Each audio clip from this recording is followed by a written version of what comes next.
par toi-même autrefois, maintenant tu vas le faire. Dieu est capable. Dieu est capable. Dieu est capable. Je n'ai jamais oublié cette jeune fille de l'école qu'on appelle Fernand Prosper, qui, en m'écoutant présenter mon cours de littérature française, m'a dit, monsieur, je sais que je ne peux pas être la première, mais aie pitié. Si je ne peux pas être la première, fais de moi la seconde. Si je ne peux pas être la seconde, fais de moi la troisième. Mais au moins que je sois là. Et moi de lui dire, je suis votre professeur. Et je veux rester votre professeur. Et écoutez, hein, belle petite, oui. Dans la bourgeoisie. Mais quand Dieu prend le contrôle de ta vie, tu reconnais qu'il ne peut y avoir de beauté au-delà de Jésus. Et tu reconnais qu'il ne peut y avoir de richesse plus que Jésus. Je ne sais à qui je parle, mais je suis contraint de vous dire, je ne sais, sincèrement, je ne sais à qui je parle, mais il y a quelqu'un qui me rend esclave maintenant. Et cette personne doit entendre la voix de Dieu qui s'adresse à lui. Quelle que soit ta situation, quel que soit ton problème, réconcilie-toi avec Jésus. Quand tu es en Christ, tu deviens les choses anciennes. Les hommes vont vouloir vous rappeler votre baptistère, mais ne vous occupez pas d'eux. Toutes choses sont devenues, et tout cela vient de Dieu qui nous a réconciliés avec lui par Christ et qui nous a donné le ministère de la réconciliation. Car Dieu était en Christ réconciliant le monde avec lui-même en n'imputant point aux hommes leurs offenses, et il a mis en nous la parole de la réconciliation. Nous faisons donc les fonctions d'ambassadeurs pour Christ, comme si Dieu exhortait par nous. Nous vous en supplions, au nom de Christ, soyez réconciliés avec Dieu, celui qui n'a point connu le péché. Il l'a fait devenir péché pour nous, afin que nous devenions en lui justice de Dieu. Puisque nous travaillons avec Dieu, nous vous exhortons à ne pas recevoir la grâce de Dieu en vain, car il dit, au temps favorable, je t'ai exaucé, au jour du salut, je t'ai secouru. Voici maintenant le temps favorable. Voici maintenant. Pas demain. Pas demain. Maintenant où vous êtes. Maintenant. Jésus connaît ses brebis. Comment connaît-il ses brebis? En s'enveloppant de la nature humaine. J'ai déjà parlé de cela, je ne vais pas trop me tarder là-dessus. Jésus est devenu homme. Homme. C'est Dieu s'est fait homme. Et en vous les sentiments qui étaient en Jésus-Christ, lequel existant en forme de Dieu, n'a point regardé comme une proie à arracher d'être égal avec Dieu, mais c'est dépouiller lui-même en prenant une forme de serviteur, en devenant semblable aux hommes et ayant paru comme un simple homme. Savez-vous, la pensée grecque dit, c'est une malédiction que d'être un serviteur.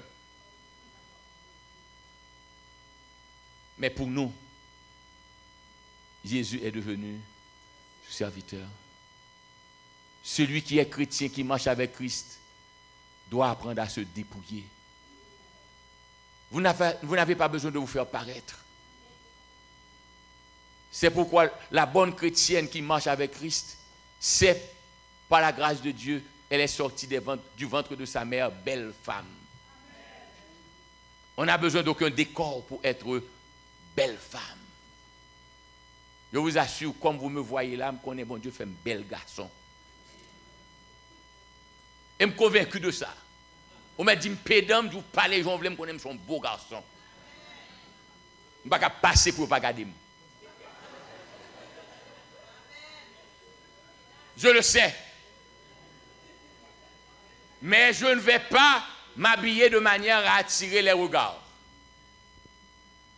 Savez-vous ce qu'un adulte a à me dire? Si vous allez marier une femme et que vous voulez savoir si cette femme est belle, n'allez pas chez elle au moment où elle vous attend l'après-midi. Faites tout ce qui dépend de vous pour vous rendre chez elle à son réveil. Madame Tribotage. Il s'est humilié lui-même, se rendant obéissant jusqu'à la mort, même jusqu'à la mort de la croix. Donc, celui qui marche avec Jésus doit faire deux choses. Lesquelles? Le dépouillement et l'obéir. Celui qui marche avec Jésus ne vit pas pour le monde, mais vit pour Dieu. Donc, il n'a pas à se faire voir par Dieu. Dieu le connaît déjà. Celui qui marche avec Jésus est intelligent. Il y a des dépenses que nous ne faisons pas. Et je suis content de marier une femme qui craignait Dieu. Je n'ai pas dépensé l'argent de l'alliance. Ça a été mon économie.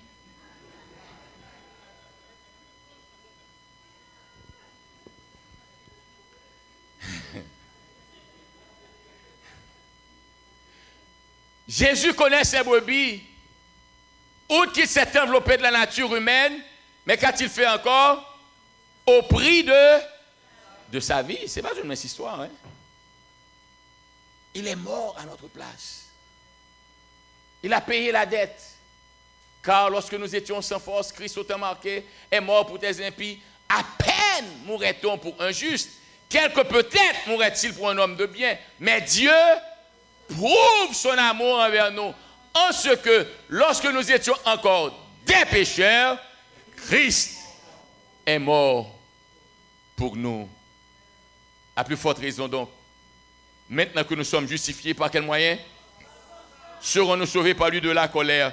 Car, si lorsque nous étions ennemis, nous avons été réconciliés avec Dieu par la mort de son Fils, à plus forte raison, étant réconciliés, serons-nous sauvés par sa vie. Et non seulement cela, mais encore, nous nous glorifions en Dieu par notre Seigneur Jésus-Christ, par qui maintenant nous avons obtenu.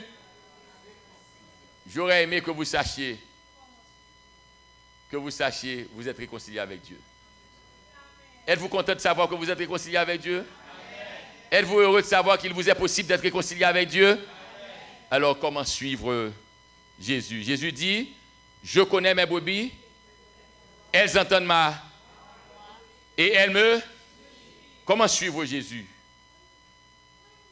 1 Jean 2, 3 à 6. Gardez ses commandements. Ne laissez jamais à quelqu'un vous dire que parce que vous êtes sous la grâce, il n'y a plus de loi. Ça, c'est la voie de Satan. Satan est contre la loi de Dieu.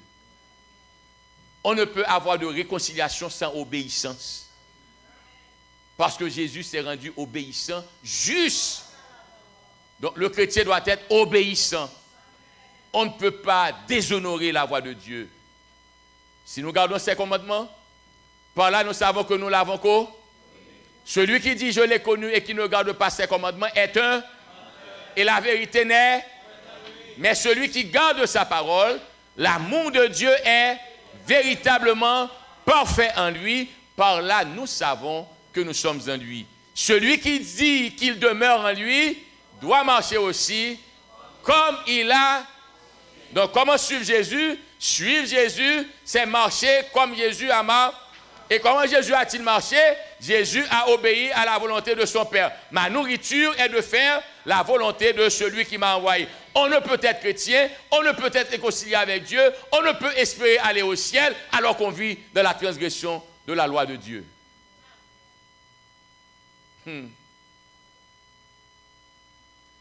Jésus doit avoir là, ou là, Jésus doit avoir là. Quand tu marches avec Jésus, Jésus vient en premier. Amen. Non, dit facile.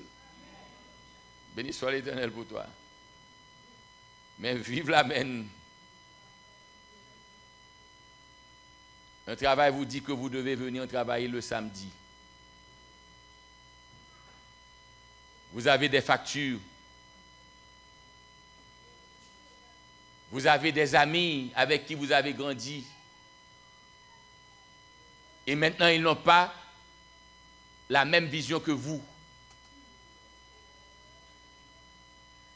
Vous avez un mari qui vous dit, si vous faites chrétienne, moi je laisse la maison. Et vous avez 45 ans de mariage avec lui. Vous avez des enfants qui ne viennent vous voir que le samedi, parce qu'ils n'ont pas le temps la semaine. Allons ensemble, Jésus doit avoir la priorité ou la prééminence.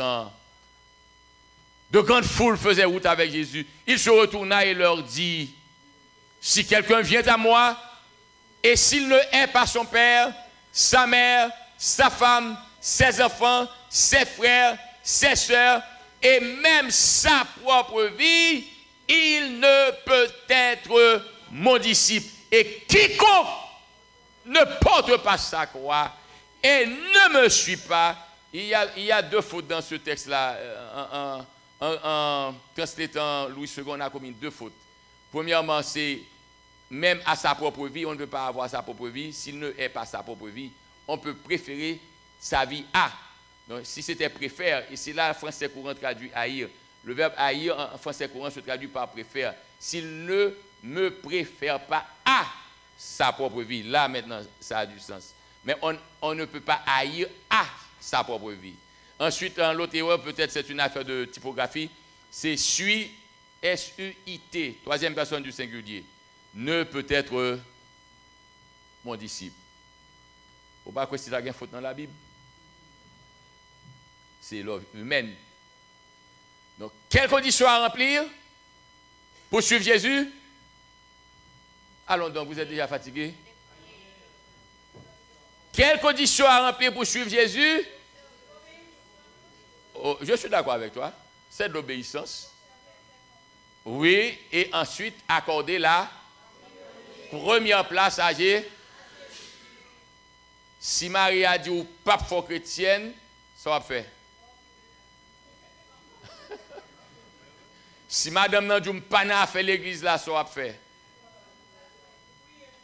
Dieu doit avoir là, parce que je vous assure, votre femme ne mourra pas à votre place. Et votre mari ne mourra pas à votre place. Même si vous entendez crier,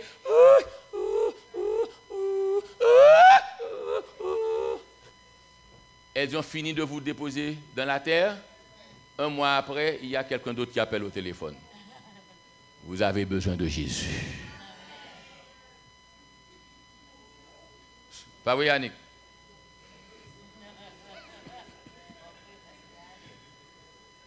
Suivre Jésus veut dire quoi? Le renoncement à pour un abandon. Le renoncement à pour un abandon tôt.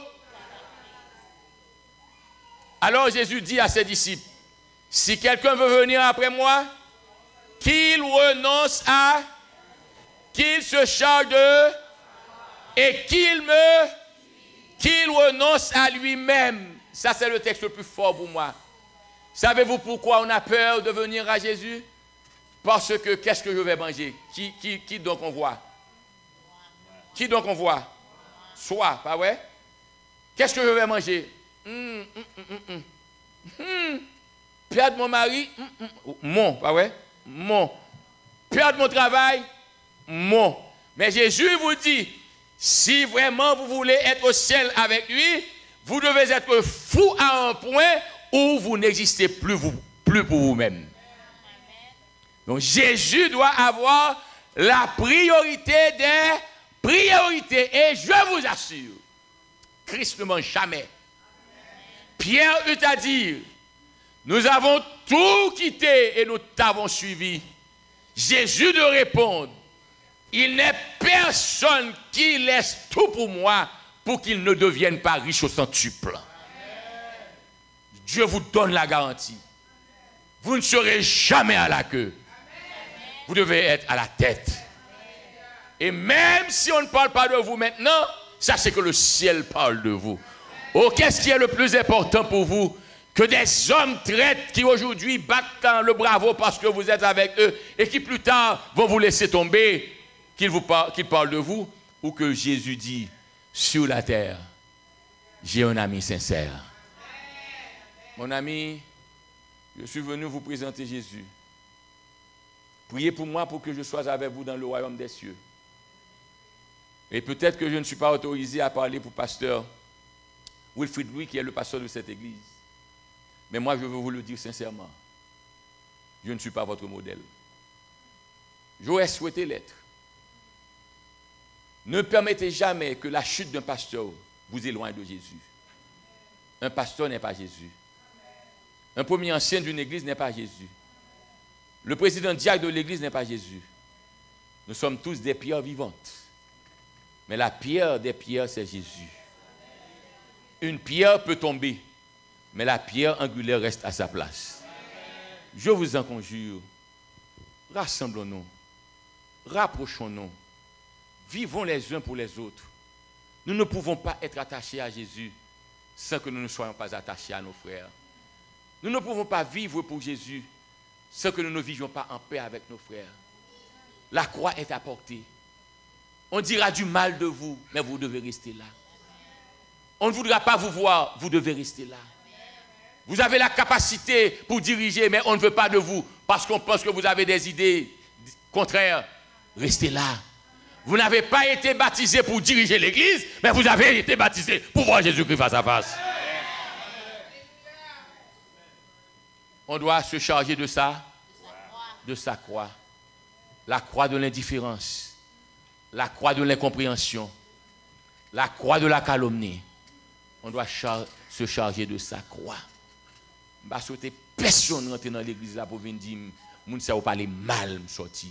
Vous n'avez pas été baptisé au nom d'aucun pasteur, au nom d'aucun membre, mais c'est votre chance aujourd'hui d'accepter Jésus comme votre sauveur, d'avoir une relation sincère avec lui et de faire la différence au sein de son église. Que servirait-il à un homme de gagner tout le monde s'il perdait son âme? Ou que donnerait un homme en échange de son âme? Car le Fils de l'homme doit venir dans la gloire de son Père avec ses anges. Alléluia. Et alors il rendra à chacun selon ses œuvres. Mon ami, voici la réalité. Vous ne pouvez vouloir suivre Jésus sans que vous n'entriez pas dans cette eau. Lui, le Sauveur, a déclaré, celui qui croira et qui sera baptisé sera sauvé. Je vais, avec tout le respect que j'ai pour vous, mais une profonde admiration, sachant que vous n'avez pas honte de dire que vous voulez être l'ami de Jésus et que vous êtes son ami. Je vais demander à tous ceux qui ne sont pas membres de cette église, mais qui fréquentent, qui viennent à cette série de causeries bibliques, vous qui êtes là, auriez-vous l'amabilité de vous mettre debout pour que je puisse vous identifier, s'il vous plaît? S'il vous plaît.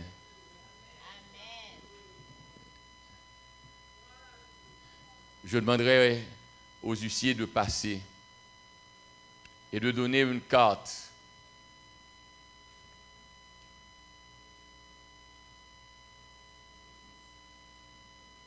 Il va y avoir une grande cérémonie de baptême le samedi 19 août 2017.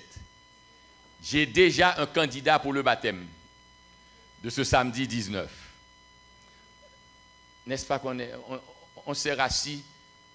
On va se rasseoir quand on aura pris la carte, s'il vous plaît. Et mon fils, viens me trouver. J'aurais aimé que tu aies une carte, mon ami. Donne-lui une carte pour moi, s'il te plaît. Merci beaucoup. Il va y avoir une grande cérémonie de baptême. Quand? Quand?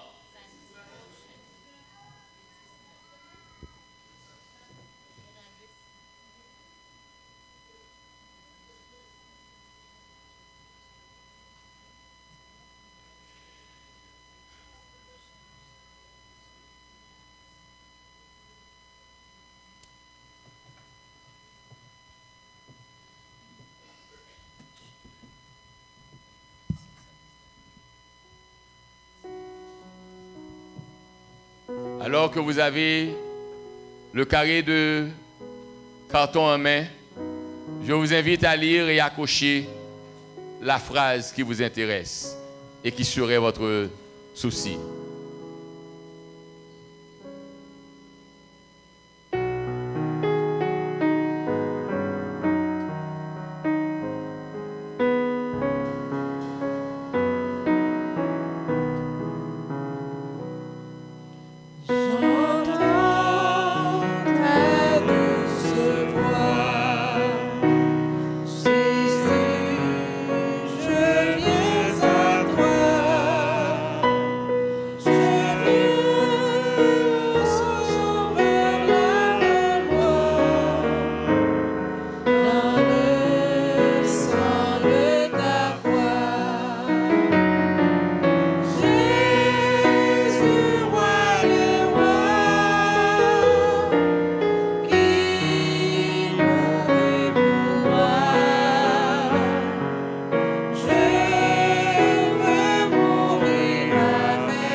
Prenez votre engagement de vous donner à Jésus dans les eaux du baptême. Le 19 août prochain, vous aurez le privilège de dire publiquement que Jésus vous a rencontré. Et plus d'une rencontre, vous voulez avoir une expérience avec lui. Et plus qu'une expérience, vous voulez développer une relation avec lui. Et que cette relation vous invite à l'obéissance totale. Et en prenant l'engagement d'obéir à Dieu, vous êtes prêts à rentrer dans les eaux du baptême. Car c'est lui qui a dit, celui qui croira et qui sera baptisé sera sauvé.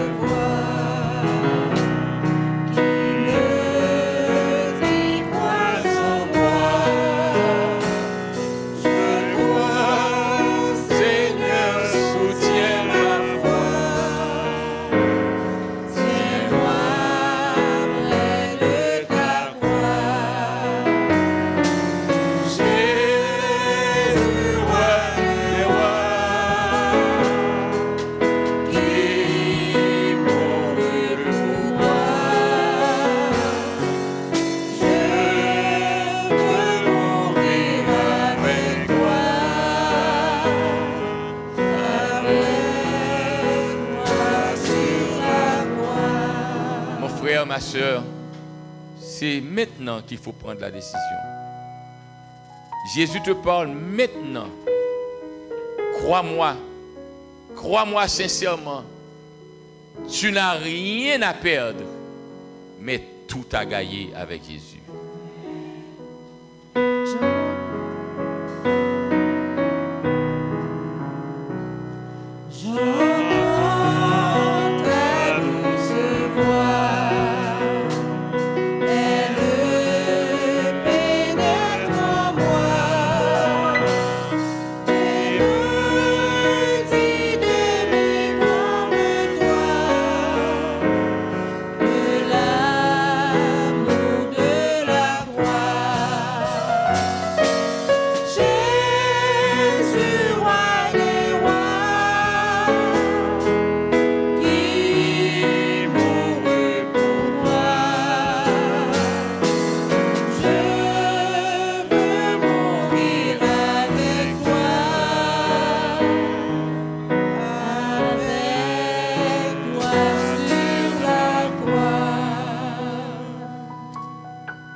Est-ce que nous reconnaissons?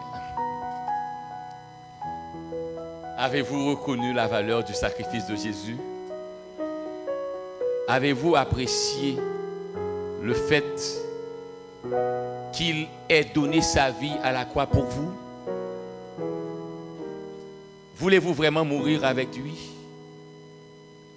Nous allons chanter le dernier couplet. Si ce n'est pas votre désir, restez assis. Mais si vous savez que l'amour répond toujours par l'amour, si vous savez que l'amour pour grandir a besoin d'être nourri, Et il n'y a qu'une manière de nourrir l'amour que par l'espérance. Si vraiment vous croyez que Dieu vous aime, vous devez l'aimer en retour. C'est pourquoi le chant vous invite à mourir avec lui sur la croix. La mort sur la croix est le sacrifice le plus sublime qui soit au monde. Et puisque vous aimez Dieu, vous voulez aller jusqu'au bout avec lui. Si c'est votre désir d'aller jusqu'au bout avec lui, alors que nous allons chanter la dernière strophe, je vous invite à vous mettre debout. J'entends ta douce voix, toi qui mourus pour moi, Seigneur, que je m'unisse à toi, dans ta mort par la foi. Jésus, roi des rois, qui mourut pour moi,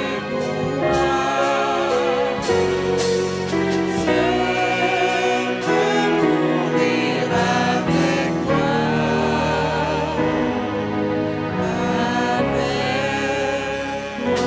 sur la croix.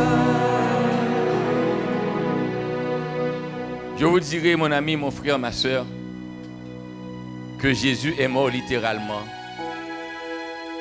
Il a été attaché sur une croix. Il a rendu l'âme à la croix. Mais pour toi, aujourd'hui, ta croix n'est pas littéralement la croix sur laquelle Jésus a été cloué. Ta croix est dans les eaux du baptême, car quiconque rentre dans les eaux du baptême est mort au péché et ressuscite à la vie nouvelle. Alors que vous êtes debout, je voudrais que vous fassiez silence en vous-même. Je voudrais que vous fassiez silence autour de vous. Et je voudrais que vous preniez le temps d'entendre la voix de Jésus qui s'adresse à votre cœur. Il déclare: voici, je me tiens à la porte et je frappe. Si quelqu'un entend ma voix et qu'il ouvre la porte, j'entrerai chez lui, je souperai avec lui et lui avec moi. Oh mon frère, ne cours pas le même risque qu'ont couru nos premiers parents Adam et Ève. Ils ont entendu la voix du Maître. Au lieu de s'en approcher, ils ont pris la fuite. Tu n'as aucun intérêt à t'enfuir. Je t'en supplie. Ressaisis-toi, reprends-toi. C'est ton Dieu, c'est ton Sauveur, ton Créateur, ton Maître, ton Libérateur. C'est lui qui t'appelle, c'est lui qui te parle maintenant. Trop longtemps déjà, tu as résisté avec lui. Le temps est venu pour toi de te remettre totalement à lui. Mon ami, mon frère,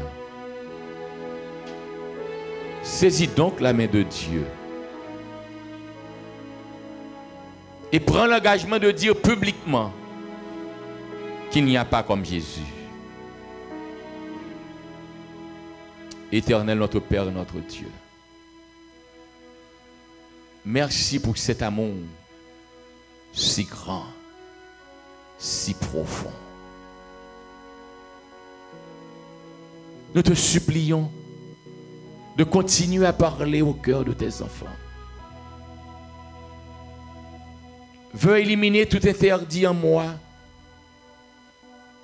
Et puisque tu m'accordes le micro de parler en ton nom, permets qu'ils n'entendent pas ma voix, mais qu'ils entendent la voix du Saint-Esprit. Bénis chacun d'eux, bénis-les. Dis à l'ennemi, Jésus, c'est toi le vainqueur. Tu es mort pour eux. Tu les connais par leur nom. Tu les connais pour les avoir créés. Tu les connais pour avoir donné ta vie à la croix. Et que maintenant,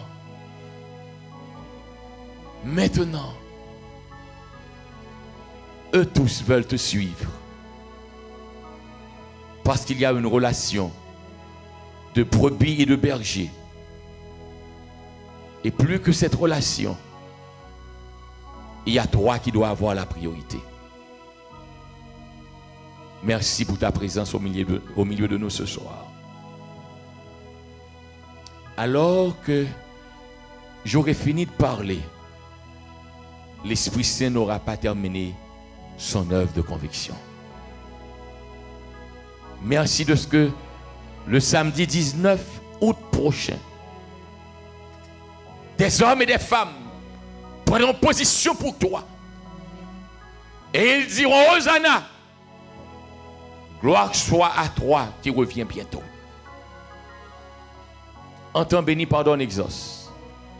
Sauve et délivre.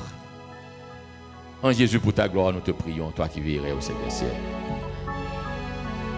Je vous assure que demain matin, si Dieu le veut, à 9h, 9h30, nous vous accueillerons dans cette église et nous serions très heureux de vous voir venir adorer avec nous. Que le Seigneur vous bénisse.